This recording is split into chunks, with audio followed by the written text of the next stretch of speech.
Hello, my name is Stephanie Beinlich. With me today is Kayla Lichty.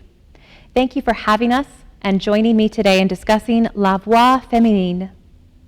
To start, I want to acknowledge that I am a white, cis female who has benefited from a number of privileges in my life. I say that because representation of gender and race is inextricably linked, and we cannot fight for gender equality without also fighting for racial equality. This program has continuously evolved in the past years, and it is my goal to be as inclusive and mindful as I can be. The songs for this program were selected using a very specific era and language, which does limit their composers to a rather small demographic. That choice was not made with the goal of being exclusive in any way. Finally, while it is my intention to continue studying the topics discussed in this program, there is a lack of updated information regarding the 2020-2021 season, given the necessary restrictions in performance during the last year. The composers chosen for this program all composed during the Romantic era and all composed in the French language. Similarly bonding, they all also happen to be women. The conversation regarding minority representation is certainly a lively, if contentious one in today's society, including within the arts community. Programming works by ethnic and religious minorities continuously lacks in major arts programs in the United States. Representation of women, however, isn't exactly a minority issue. The world is currently populated by more men than women, yes, but the ratio is close enough to half for minority status to not really apply. However, the representative pool of female composers does earn the qualifier of minority. There is no way to accurately number the number of male versus female composers. We can, however, look to programming to discover the imbalance of genders. For clarity's sake, the term female throughout this presentation refers to any person who identifies as female. My original research for this presentation in 2018 was based on a study done by the Baltimore Symphony Orchestra in 2015. Collecting program information from the 21 largest symphonies with the largest operating budgets in the United States, including those in Boston, Chicago, Houston, Los Angeles, New York, and San Francisco, the BSO discovered that female composers accounted for just 1.8% of the works performed in total that season. If we attempt to justify that by saying, well, there just weren't as many female composers working before the modern era, the BSO identified a problem there too. When only looking at works from living composers, women account for 14.8% of the works performed in total. And by the way, the only women composers on that list were still living at the time of publication. The Women's Philharmonic Advocacy updated this study for the 2019-2020 season, sampling the same 21 organizations from the BSO study. For the current season, 19% of composers represented will be women, but just 8% of total works. As the WPA points out, this is certainly an increase in representation, and all 21 orchestras have now included at least one work by a woman for their most recent season. In response to the Philadelphia Orchestra's complete lack of female representation in their 2018-2019 season, Grammy-winning composer Jennifer Higdon articulated her perception of the problem. There is an assumption being made by the people doing the scheduling that there's no way that the music by women can be equal to what they've been programming all along. And I think that's an incredibly incorrect assumption to make. It's relevant to note that the Philadelphia Orchestra in particular has made significant strides to correct their habitual behavior. They've added works to their most recent season by women, scheduled more female guest artists and conductors, and unveiled a series of diversity-boosting programs, many of which are designed to increase the prevalence of female representation in classical composition and performance. Looking beyond symphonic repertoire, only 8 women have ever won the Pulitzer Prize in Music, an award given annually for 76 years, less 4 years when no award was given. 8 of 72 is less than 12%. The first female didn't win until 1983. Looking briefly outside of music, women constitute fewer than 15% of world leaders, despite making up 52% of the global population. And that's an upswing. Since 2014, the number of women in government leadership positions has increased by almost 45%, from 16 to 29. In a wonderful shift, our current White House cabinet currently includes 11 women, up from 3 in the last administration, and includes a diverse membership of racial and ethnic representation. Mohammed Farouz of NPR describes this problem by saying, "The stark disparity of representation means that global leadership, by and large, does not reflect the way that the societies of our world actually look. And this trickles down." Let me be clear, this conversation is not about feminism or misogyny, liberalism or conservatism. It is not about politics at all. It is simply about visibility and representation. Elizabeth Keenan discusses the leaky pipeline concept. Most commonly associated with STEM fields, science, technology, engineering, and math, it also applies to music. The general premise is that due to gendered stereotypes, women leave STEM fields, eventually leading to their underrepresentation in those fields. These leaks occur at different stages in the pipeline, such as when they are encouraged to change from STEM majors in college. A similar effect happens in music. While many girls take lessons to learn an instrument or sing, they are less likely to be encouraged into careers where they create music. Thus, women are encouraged to enter careers as performers rather than as composers. Some might ask, why aren't there more female composers then? Why don't women just write more music? Recent studies show that women are both less encouraged to take risks and also that women are more likely to take risks only when on behalf of a group, rather than for their individual needs. Composing and sharing one's compositions are both inherently risky choices. Women are also more likely to underestimate their own abilities, downplaying their successes. Furthermore, men are more likely to mentor other men. According to Keenan, whether it's the fear of sexual harassment lawsuits or the ease of mentoring someone who looks like them, many men do not mentor women. In strongly male-dominated areas of music, like composition, this can be career killing. Finally, these structural issues reinforce the status quo. If men don't mentor women, it's less likely that they will see them as equals or creators. This means fewer invitations to perform. I'd like to share a few more quotes which provide further commentary on the mentorship issue.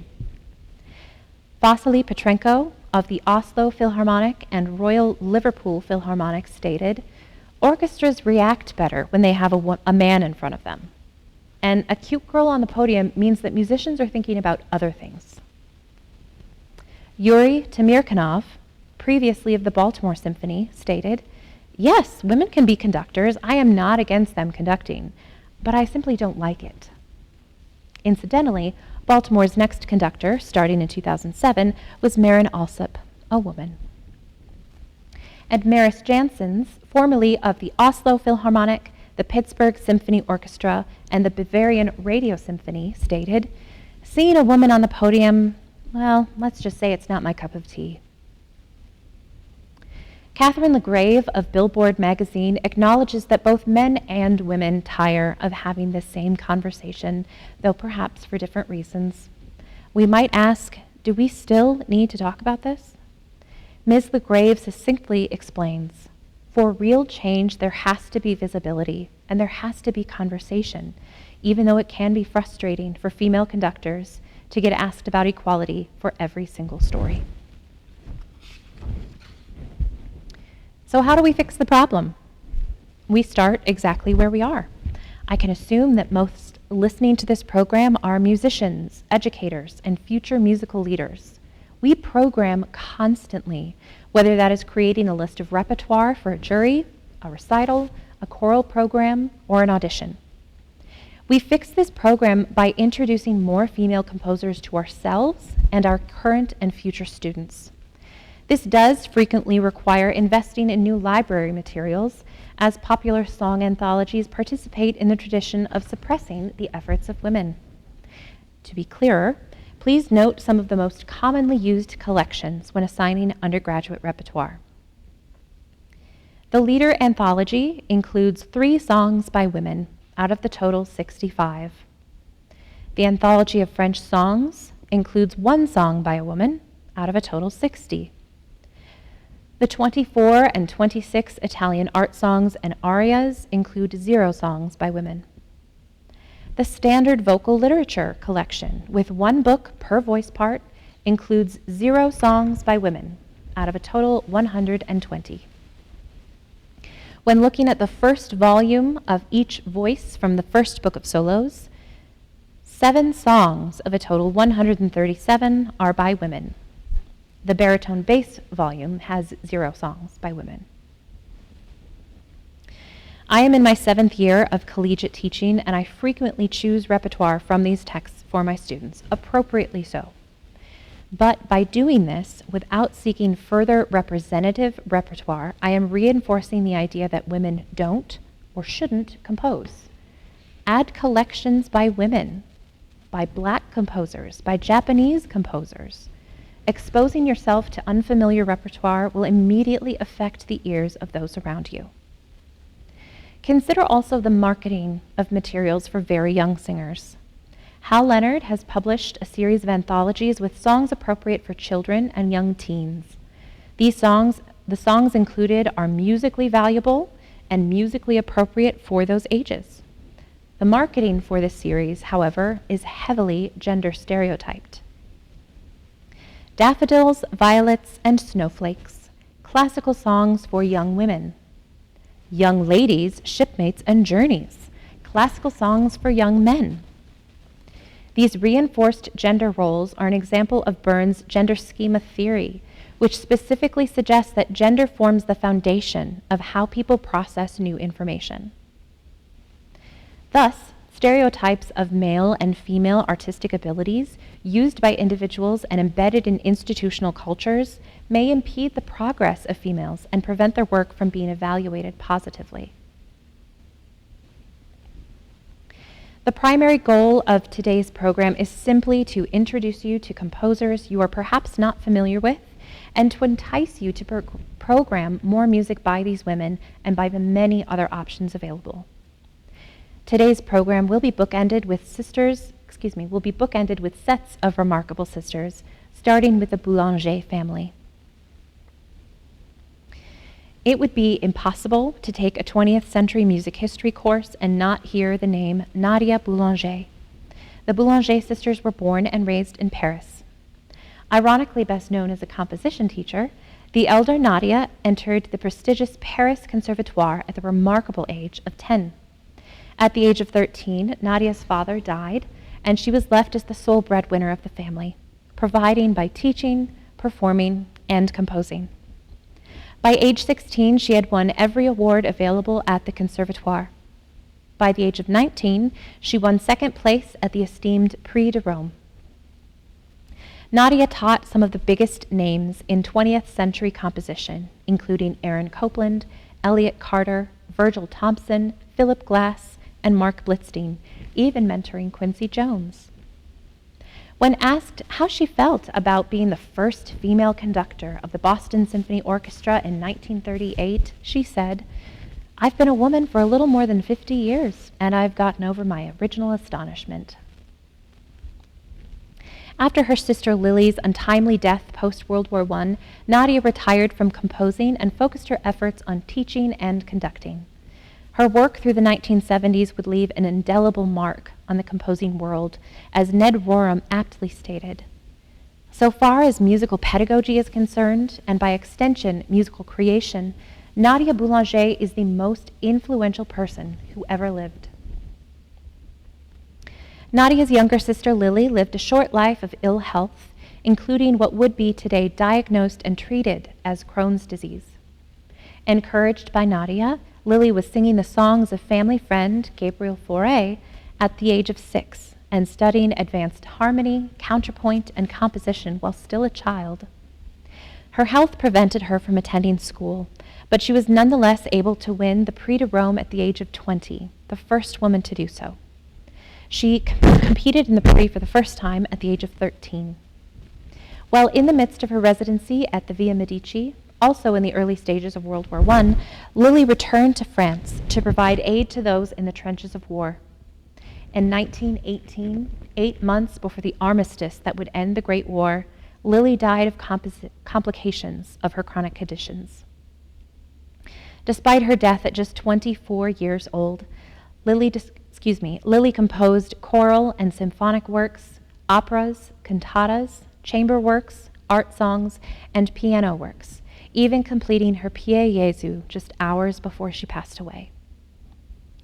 Considered an impressionist, Diane Peacock-Jezik describes Boulanger's very sparing use of any forte or fortissimo dynamic levels. There's always that suggestion of uncertainty, perhaps even regret or melancholy, perhaps due to her prolonged state of ill health. Please enjoy these 2 songs by Nadia and Lily Boulanger.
Lady Dean Paul, maiden name Irina Regina Wisniewski, composed under the pseudonym Poldowski, both to protect her family's credentials and also to camouflage her gender. Belgian-born to a Polish father and British mother, Irina was raised in high society and rubbed elbows with composers and performers of the highest order. Australian opera star Nellie Melba would be the one to introduce Irina to her future husband, first Duke of Marlborough, Sir Aubrey Dean Paul. Irina's wealth afforded her opportunities to study privately and find inspiration from the composers around her. David Mooney lists traits of composers like Fauré, Debussy, and Ravel being perceptible in her music, but her individuality is disclosed in her choice of harmony, the programmatic imagery, and the subtle manipulation of form. Irina died in 1932 during preparations for a concert of her works to be performed in London. Cécile Chaminade was another Parisian musician, born in 1857. The Chaminades were wealthy and afforded multiple vacation homes, including one neighboring Georges Bizet. Her affection for the composer would sustain through her attendance at his disastrous Carmen premiere in 1875, and would be expressed later in her essay on the composer and the musical establishment itself.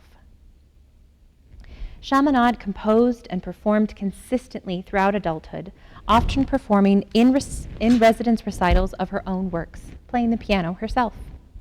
Her frequent professional companion, Marsic, joined her in a series of chamber concerts, which heavily featured Chaminade's own works.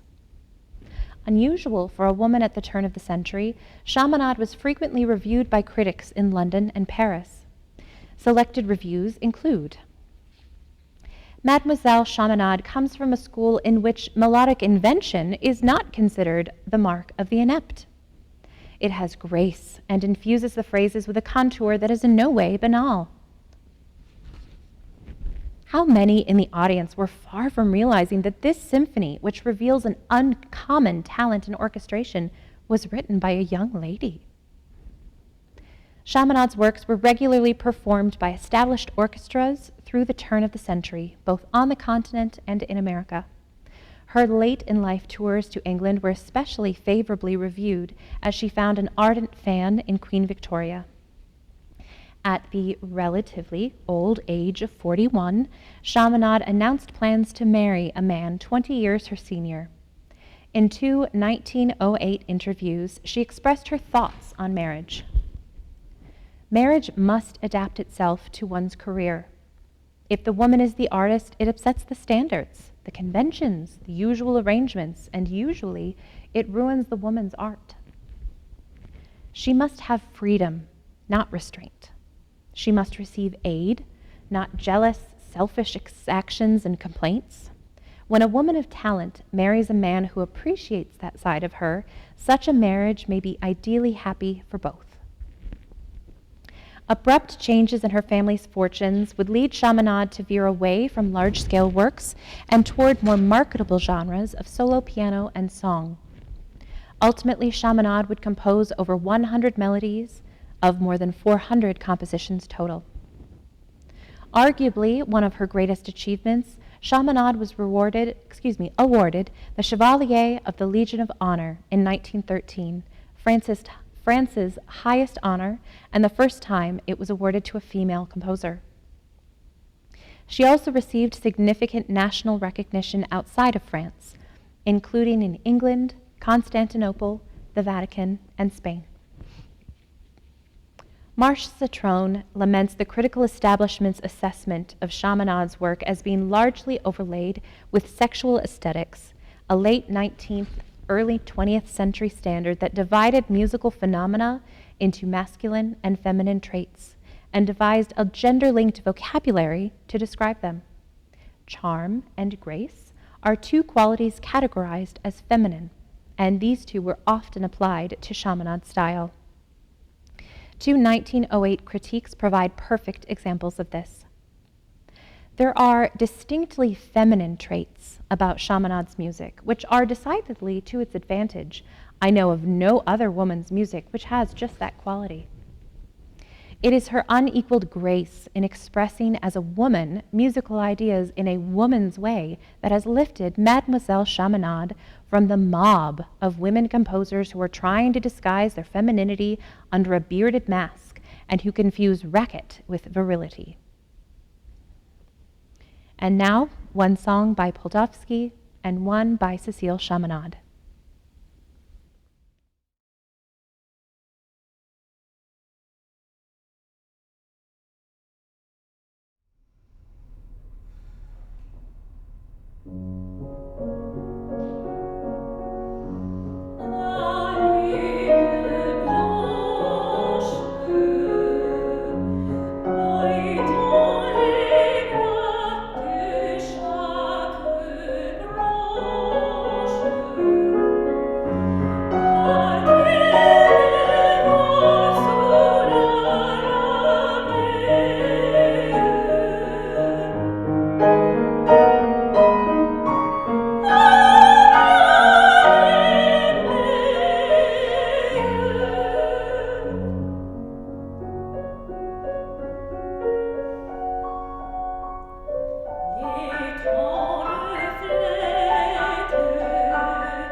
The final composers on this program are sisters Pauline and Maria of the famous Garcia family.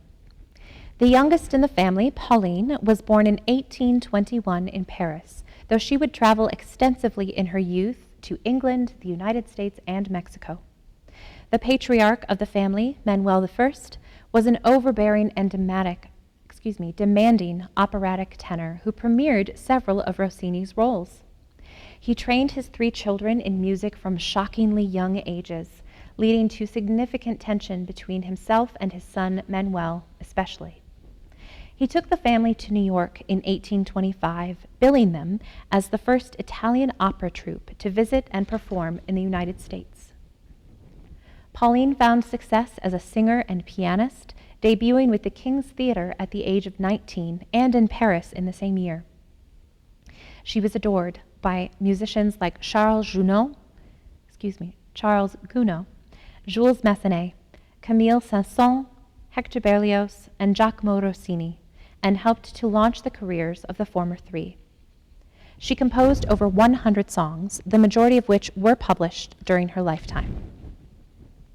Middle child Maria was a world-class mezzo-soprano whose compelling artistic temperament could incite audiences to a hysterical pitch.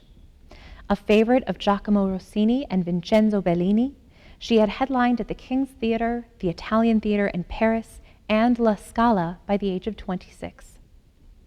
A riding accident and its subsequent complications led to Maria's untimely death at the age of 28, turning her into something of a legendary figure with writers and poets during the later 19th century. The songs chosen to start and end this program were done so intentionally. The first song by Nadia Boulanger was Le Couteau, or The Knife. Ms. Boulanger takes advantage of the vivid imagery provided by her poet, Mauclair, and creates a strong, violent presentation of a devastated lover.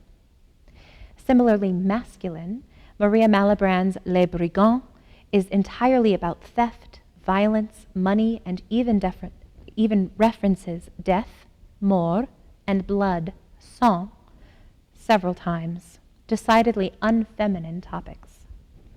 I will conclude with one song by Pauline Viardot and one by Maria Malibran. Thank you.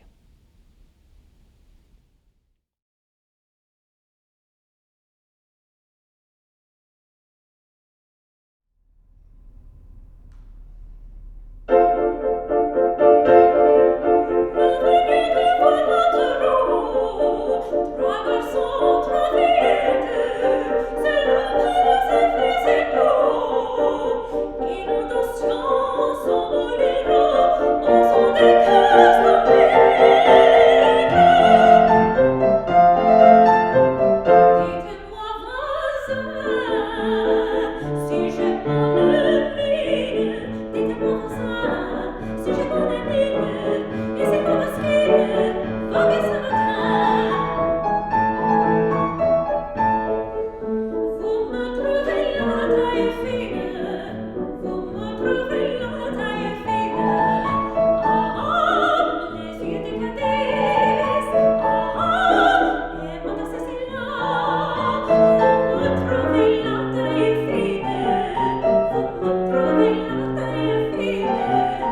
Bye.